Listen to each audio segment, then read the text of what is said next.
అంటే ఏ పార్టీలు అధికారంలోకి వచ్చినా కూడా బీసీలకు ఏదో చేస్తాము అనే కాన్సెప్ట్ చెప్తూ ఉంటాయి.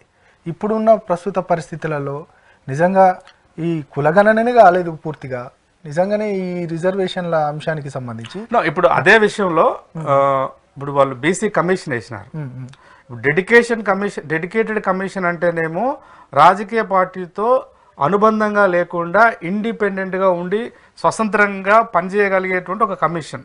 అంటే సీనియర్ ఐఏఎస్ ఆఫీసర్స్ కావచ్చు, లేదంటే లీగల్ ఎక్స్పర్ట్స్ కావచ్చు, లేదంటే ఈ దేశం యొక్క సామాజిక వ్యవస్థ పట్ల సరి అయినటువంటి అధ్యయనం చేసినటువంటి మేధావులు, ఇప్పుడు సోషాలజిస్టులు, పొలిటికల్ సైంటిస్టులు, ఆంథ్రోపాలజిస్టులు, ఇట్లాంటి వాళ్ళతోని ఒక ఒక ఒక వైవిధ్యమైనటువంటి జ్ఞాన సంపదను ఉన్నటువంటి సమూహాలు ఇద్దరు ముగ్గురితో స్టడీ చేయించి దాన్ని చేయాలి.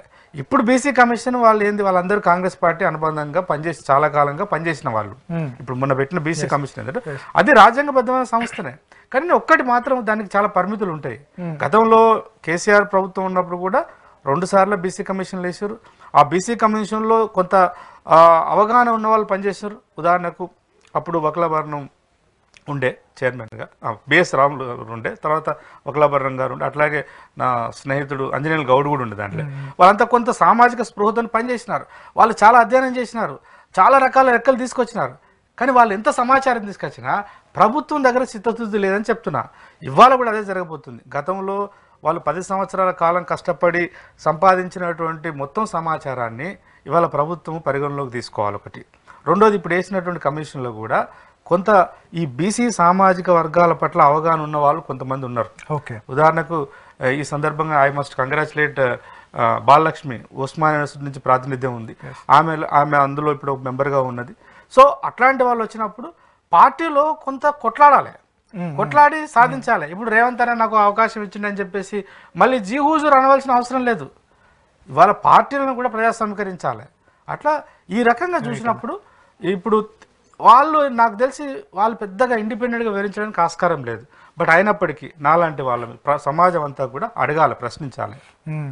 తప్పకుండా రాబోయే కాలంలో మంచి జరిగిద్దని ఆశిద్దాం. రైట్ అన్న. ఇక జమిలీ ఎన్నికల్ని కేంద్ర ప్రభుత్వం తెర మీదకి తీసుకొచ్చింది. అసలు రాజ్యాంగ స్ఫూర్తి ఇది సాధ్యమే అంటారా? రాజ్యాంగ స్ఫూర్తి ఏం చెప్తుంది? ఇది చాలా ఇప్పుడు కాదు. వాస్తవానికి BJP as a political party వాళ్ళు 10 సంవత్సరాల క్రితమే, అంటే మొట్టమొదటిసారిగా బీజేపీ 2014లో ఎన్నికలకు పోయినప్పుడే వాళ్ళ మేనిఫెస్టోలో ఈ అంశాన్ని చాలా స్పష్టంగా పెట్టారు. వాళ్ళకు కొన్ని విషయాల పట్ల చాలా స్పష్టత ఉంది. ఎన్నికల్లో పోటీ చేసి గెలిచి ప్రభుత్వాన్ని మనం స్థాపిస్తామా లేదా అనేది పక్కన పెట్టి కొన్ని విషయాల పట్ల వాళ్ళు మనసా వాచా కర్మన చాలా స్పష్టతతో ముందుకెళ్తున్నారు. అప్పటి నుంచి ఒకవేళ మేము అధికారంలోకి వస్తే, అంటే బీజేపీ కనుక థంబింగ్ మెజారిటీతో అధికారంలోకి వస్తే మేము ఈ దేశంలో 1 నేషన్ 1 ఎలక్షన్ అనేటువంటి స్లోగన్ కట్టుబడి ఉన్నాము, దాన్ని నిర్వహిస్తామని చెప్పేసి వాళ్ళు అంటున్నారు. అయితే ఇప్పుడు సరే 10 సంవత్సరాలకు వాస్తవానికి విచిత్రం ఏంటంటే వాళ్ళకు ఎన్డీఏ వాళ్ళకు గత 10 సంవత్సరాల కాలంలో చాలా మెజారిటీ ఉండే, చేయగలిగే అవకాశం ఉండే, కానీ అప్పుడు వాళ్ళు చేయలేదు. ఇప్పుడు మొన్న జరిగిన ఎన్నికలలో వాళ్ళకు ఉండేటువంటి మెజారిటీ రీత్యా సరే వాళ్ళు రామ్నాథ్ కోవింద్ గారు, గౌరవ పెద్దలు మాజీ రాష్ట్రపతి వారి ఆధ్వర్యంలో వారు చైర్మన్గా ఉన్నారు. 8 మందితో కూడినటువంటి ఒక కమిటీని వేసినారు. ఆ కమిటీ చాలా సీరియస్గా స్టడీ చేసింది. వాళ్ళు చాలా పెద్ద ఎత్తున స్టడీ చేసి ఒక రిపోర్ట్ ఇచ్చినారు. ఆ రిపోర్ట్లో సరే ఈ దాని మీద కూడా చాలా విమర్శలు కూడా వస్తున్నాయి.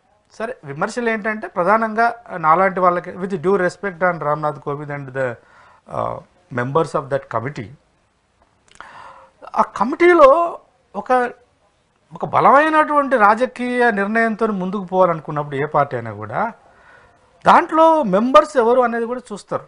అంటే సమాజం ఊరికి కళ్ళు మూసుకొని ఉండదు కదా. దాంట్లో యాక్చువల్గా ఇది రాజ్యాంగానికి సంబంధించినటువంటి ఒక పెద్ద సమస్య.